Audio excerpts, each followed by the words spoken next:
for sure, food security. And why do I say this? We get briefings from the IMF and World Bank twice a year. We, meaning the Secretary General and all UN chief executives in a closed room. We talk about global economics, global politics, insecurity, terrorism, the group. We had a briefing this year that was an eye-opener. The IMF was looking at the world 20 years from now. Where will be the population centers, the growth centers, the expenditure centers around the world? And here are numbers they gave us.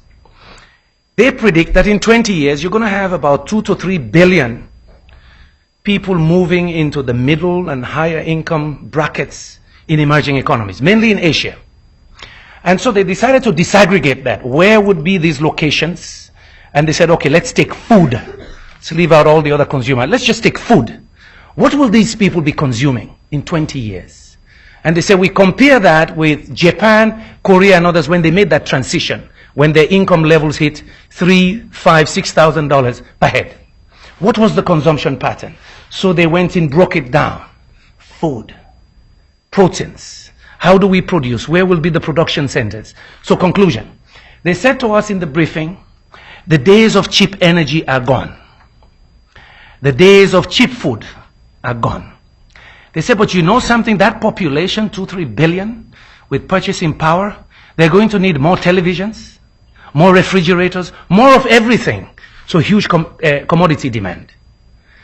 And the guy said, meanwhile, we have this other story of Africa hitting 1.4 billion people by 2030, about 2 billion, 2.5 billion by 2050. By 2030, over half of them in cities. Young men and women looking for jobs. Not enough energy to power those economies.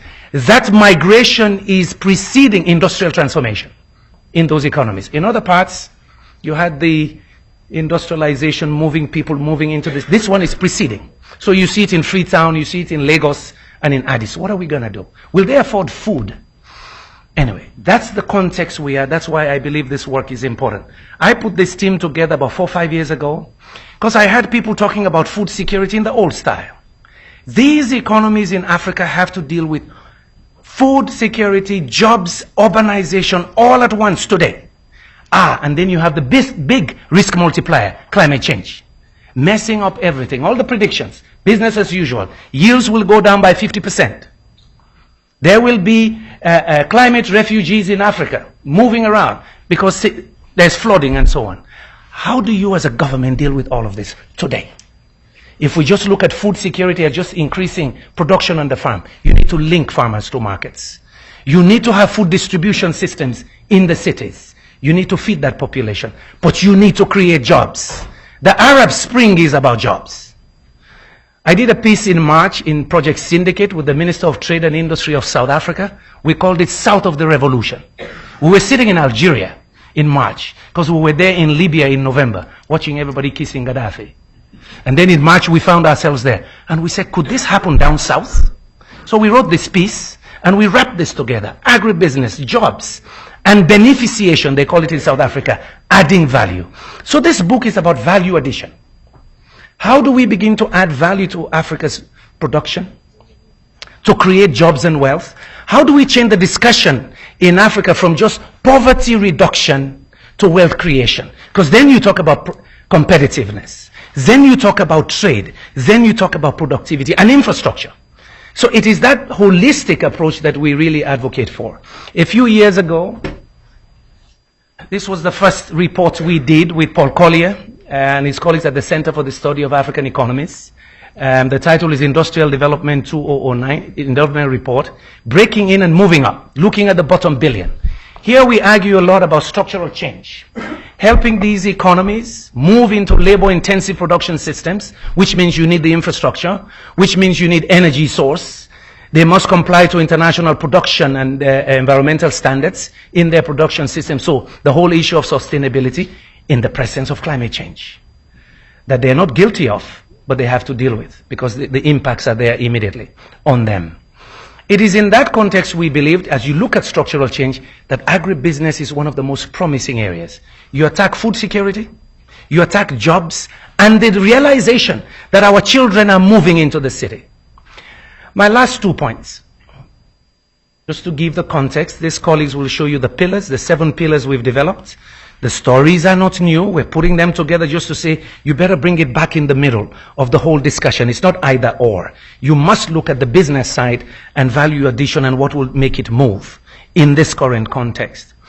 I was in China in August. I helped the Chinese organize an Africa-China Partnership for Investment Forum. In the middle of my speech, I stopped right at 7 minutes into the speech, and I stopped. And I said, I'm not going to read the official text anymore. I want to talk to you about the African dream, which is the subject of a new op-ed I'll release soon. From cocoa to chocolates. I say, you know, our dream, our children's dream, is to sell chocolates to 300 million Chinese. I'm not going to compete with Nestle or Cadbury. I just need 300 million middle-class Chinese to buy finished products from Africa. That's the dream. It's not to sell you cocoa, iron ore, and bauxite anymore. If that's the new market, it's the same thing we've done 600 years, and we're the poorest of the poor. Commodity trade makes you poor. Every nation has been able to do structural transformation, add value, industrialize, move up the ladder to create wealth. So it's not just that missionary thing of giving aid. It's about business models that will make agribusiness happen. And what would it take? It's about energy access and infrastructure to link markets and compliance to standards. Very crucial in today's situation. So I was surprised. I got an applause in China. I said by saying in Sierra Leone we're very lucky. You know, in the last 2 years we discovered oil. We discovered one of the 10 largest deposits of iron ore. And guess what? Thanks to WikiLeaks, we know we have uranium too. Thanks to WikiLeaks. We're 6 million. I say to Sierra Leoneans, you don't need aid from anybody in 10 years. You should be wealthy. Our children should be proud to come back and have real jobs, not charity. That's what we're talking about in this book. To take this discussion back, that our dream in Africa is not to sell cotton.